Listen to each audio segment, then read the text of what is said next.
गुरु जी तेरा शुक्राना, बहुत बहुत गुरु जी का शुक्राना, बहुत बहुत डुगरी वाले का शुक्राना। ओम नमः शिवाय। शिव जी सदा सहाय। मैंने अपने गुरु जी के यहाँ जाने की जिद नहीं की, सिर्फ गुरु जी ने ही मुझे बुलाया है। और गुरु जी अगर चाहें तो क्या नहीं कर सकते। अगर हमारे गुरु जी के पास इतना डुगरी जाने के लिए हमें अपने आप नहीं वो करना पड़ता। हमारे गुरु जी स्वयं बुला लेते हैं, जिसे उन्हें बुलाना होता है वो अपने आप ही रास्ते बना देते हैं कि हमें कैसे जाना चाहिए। या तो कोई हमारा दोस्त हमें मिल जाता है, हमारे फैमिली का कोई हमें मिल जाता है, कोई ना कोई ऐसा मिल जाता है जो हमें डुगरी तक, उनके मंदिर तक ले जाता है। मगर ये नहीं है कि वहाँ जाओ और वहाँ लंगर प्रसाद करने के बाद, उन चाय प्रसाद करने के बाद आपको अपने आप ही महसूस हो जाएगा कि वहाँ पर जाने के बाद कितना आनंद प्राप्त होता है। गुरु जी का शुक्राना, बहुत बहुत शुक्राना, लाखों बार है शुक्राना गुरु जी का। ओम नमः शिवाय। शिव जी सदा सहाय।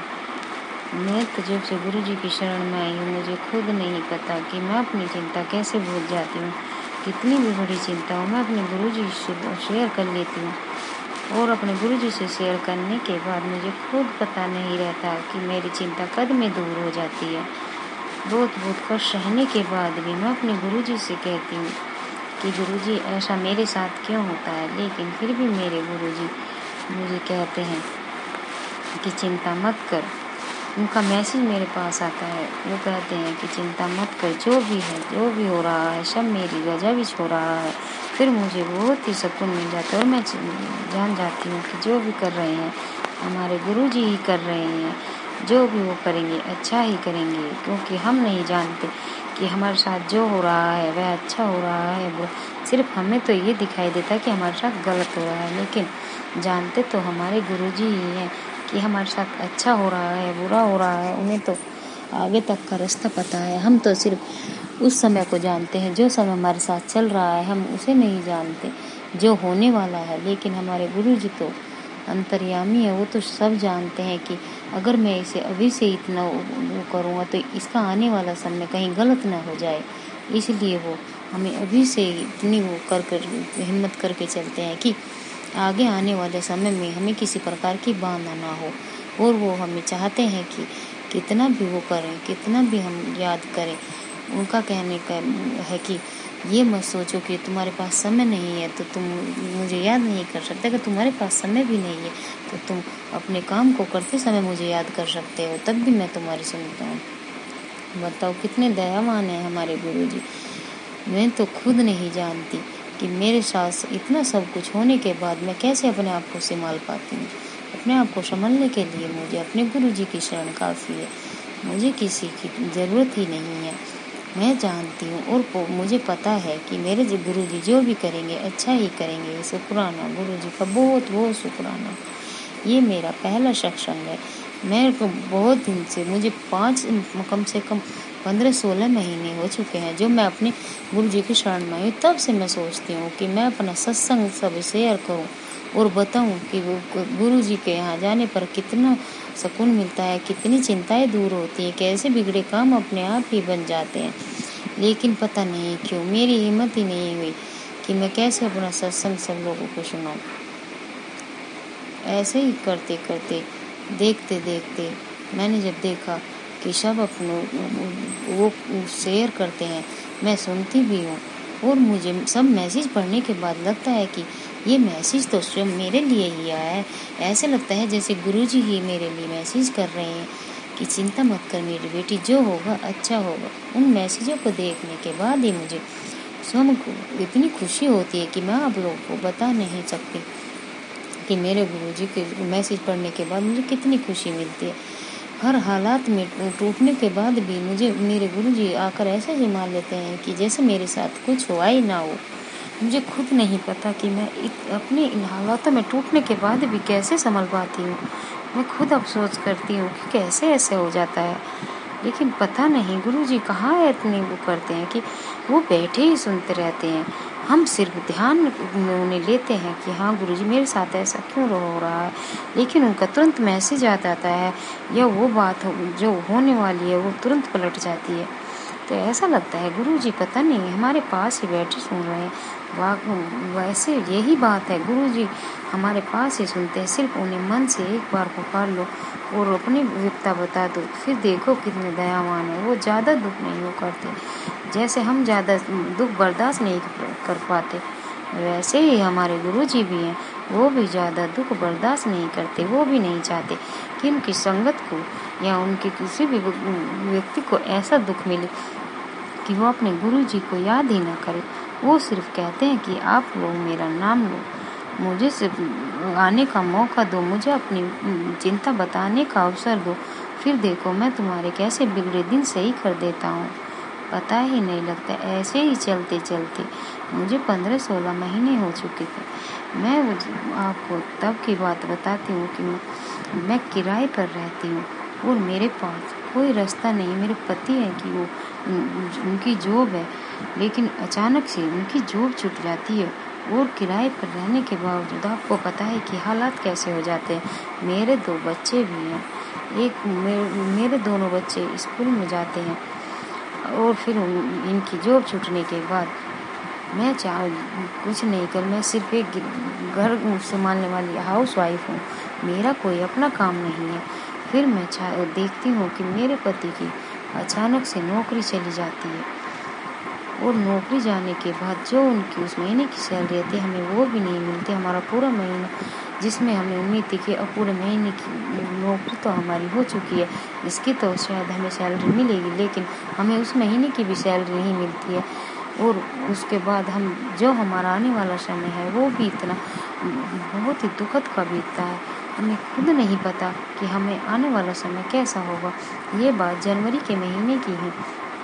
तब मैं गुरुजी के बारे में इतना इंक्वायर नहीं करती थी क्योंकि मैं नहीं जानती थी, नहीं मुझे ऐसा लगता था। मैं सोचती थी कि कहीं ऐसा होता है कि गुरुजी का नाम लो और काम हो जाए, ऐसा भला कहाँ होता है। ये तो सब कहने सुनने की बातें हैं, एक तरह का व्यक्ति को भूल भुलैया करने की बातें हैं, इसलिए मैं इन बातों पर ज़्यादा ध्यान भी नहीं देती। लेकिन जब अचानक मेरे पति की जॉब चली गई तो मेरी ननंद ने ही मुझसे कहा कि आप एक काम करो। मेरी ननंद मुझसे बड़ी हैं, उन्होंने कहा कि आप डुगरी वाले का नाम लो, आप उनके पास नहीं जा सकते, बाद में चले जाना, लेकिन उनका नाम लो, उनका स्वरूप देखो और कहो और अपनी चिंता सभी चिंता उन्हें बताओ। मैंने सोचा ऐसा कहाँ हो सकता है। मैंने उनके कहने पर तो कह दिया कि हाँ जी मैं सब करूँगी, मैं गुरुजी का भी नाम लूँगी और उन्हें अपनी विपदा बताऊँगी। लेकिन मेरा अंदर से मन ये कहता है ऐसा कैसे हो सकता है, कोई भगवान भला ऐसे सुनते हैं कि हम उनके सामने अपने दुख कहें और वो सुन ले और उसे सुनने के बाद वो तुरंत हमें कोई रास्ता दिखा दे। ऐसा नहीं है, हमारे साथ जो हो रहा है वो सही नहीं हो रहा है। शायद ये हमारे कर्मों का ही फल है कि हमने कैसे कर्म करें जो हमें इतना बुरा दिन देखना पड़ रहा है। आप ही बताओ कि इंसान खुद तो जैसे भी रह सकता है, लेकिन 2 बच्चे साथ में हो और वो भी स्कूल जाते हो, वो भी स्कूल का लास्ट का स्टेज चल रहा हो और फीस जमा ना हुई हो, तो क्या ऐसा होता है कि बच्चों को पेपरों में ना बैठा दिया जाए, कह दें कि फीस जमा करो, तो कितनी चिंता की बात है। बच्चों को खाना भी अपने आप तो हम कैसे भी रह जाते हैं, लेकिन अपने बच्चों को हम नहीं देख पाते। हर माँ की और पिता की यही इच्छा होती है कि वो अपने बच्चों को भूखे नहीं रख सकते, चाहे वो उनके लिए कुछ भी करें, लेकिन हमारे पास तो कोई रास्ता ही नहीं था जो हम करें।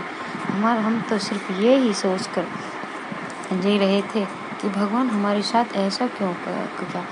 ऐसे ही करते करते हम रोज़ सुबह मेरे पति रोज़ नौकरी के लिए जाते, लेकिन उनका कहीं काम नहीं होता। हर दिन रोज़ ऐसे ही निकल जाता।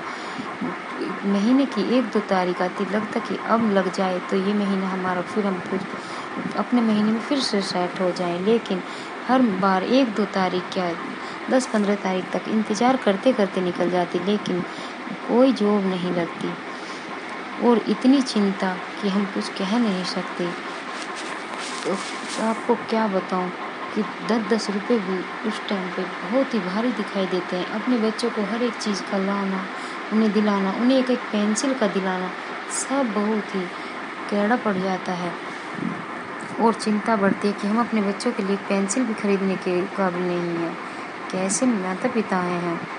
ऐसे ही करते करते मेरे पति को नौकरी ढूंढते ढूंढते 5 महीने हो जाते हैं, लेकिन उन्हें कोई जॉब नहीं मिलती है। फिर उसके बाद हमारी आपस में लड़ाई भी हो जाती है और हम अपने घर चले जाते हैं जहाँ हमारी ससुराल है, क्योंकि हम चाहते हैं कि ऐसे ही करते करते अप्रैल आ गई और ना कहीं जॉब लगी, ना बच्चों का कोई एडमिशन है, ना कोई बुक है, ना कुछ है।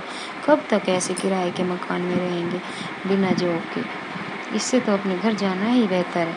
तो मैं अपने बच्चों को लेकर चली जाती हूँ, वो यहीं पर रह जाते हैं। हमारी लड़ाई बहुत ही ज़्यादा हो जाती है। फिर मैं कहती हूँ कि नहीं, मैं अब आपके पास नहीं आऊँगी, क्योंकि मुझ पे अपने बच्चे इस तरह से नहीं देखे जाते। ऐसे ही करते करते मेरे पति भी हमारे बाद हमारे घर आ जाते हैं और वो अपने मम्मी पापा से जिद करते हैं कि मैं बच्चों को लेकर जाऊंगा, लेकिन मम्मी पापा कह देते हैं कि नहीं, हम आपके साथ अब बच्चों को ऐसे नहीं भेजेंगे, क्योंकि तेरी कोई नौकरी तो है नहीं जो जॉब कर रहा है कि हम तुम्हारे साथ अब बच्चों को भेज दे। बच्चे वहाँ क्या खाएंगे, कैसे रहेंगे।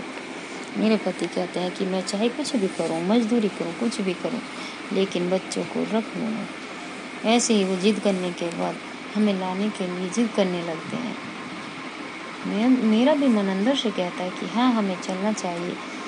वो अचानक हमारी ननद जो हमारे बच्चों की बुआ है वो आ जाती है। वो कहती है कि अगर तुम्हें जाना ही है तो जाओ, लेकिन मैं तुम्हें नहीं रोकूंगी, लेकिन पहले एक बार डुगरी चलो, गुरुजी के मंदिर में जा कर के हम भी वहाँ पर लंगर पर वहाँ चाय प्रसाद और वो लंगर प्रसाद खाकर आएंगे। उसके बाद तुम चले जाना। फिर हम अपने जीजी के साथ में वहाँ चले जाते हैं। वहाँ जाने के बाद हम डुगरी वाले के वहाँ दर्शन करते हैं। वहाँ जाने के बाद हमें बहुत ही सुकून मिलता है। शुक्राना गुरुजी, जय गुरुजी, ओम नमः शिवाय, शिव जी सदा सहाय। फिर वहाँ से आने के बाद हम 13 अप्रैल को अपने यहाँ किराए के मकान में वापस आ जाते हैं, क्योंकि हमारा किराए का कमरा जो था हमने वो छोड़ा नहीं था। हमारा सामान उसमें ऐसा का वैसा ही था। हम तो सिर्फ अपने कपड़े लेकर ही गए थे कि हम दोबारा नहीं आएंगे, तो हम मकान मालिक से कहकर रूम खाली करवा देंगे। इसलिए हमने फिर इतनी ज़्यादा सामान ले जाने की वो नहीं की थी, तो हम अपने कपड़े लेकर ही चले गए थे। तब हम वहाँ से आए और हम फिर से अपना रहने लगे। मेरे पति की जॉब लगी तो उनकी जॉब थोड़े ही पैसों की लगी, लेकिन लगी।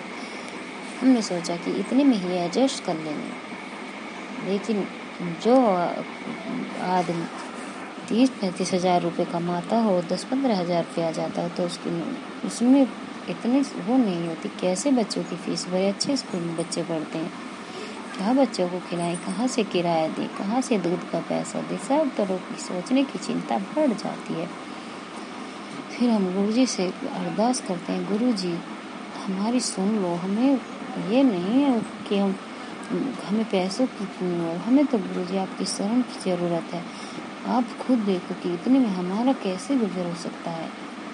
तो वो करते करते ऐसे ही 1 महीना हो जाता है। उसके बाद मेरे पति की जॉब उसी में लग जाती है जहाँ वो पहले थे। वे ही उन्हें बुलाने के लिए आ जाते हैं, जबकि मेरे पति जाने से इनकार कर देते हैं कि नहीं, मैं नहीं जाऊँगा, जहाँ से मुझे इतना वो किया गया और निकाला है तो मैं वहाँ नहीं जाऊँगा। फिर भी गुरुजी की कृपा है कि उनका मन बदल जाता है और उनके मालिक दोबारा बुला लेते हैं। फिर वे अपनी जॉब पर लग जाते हैं और उनका जो 1 महीने का पैसा पिछला भी रहता है वो भी उन्हें मिल जाता है।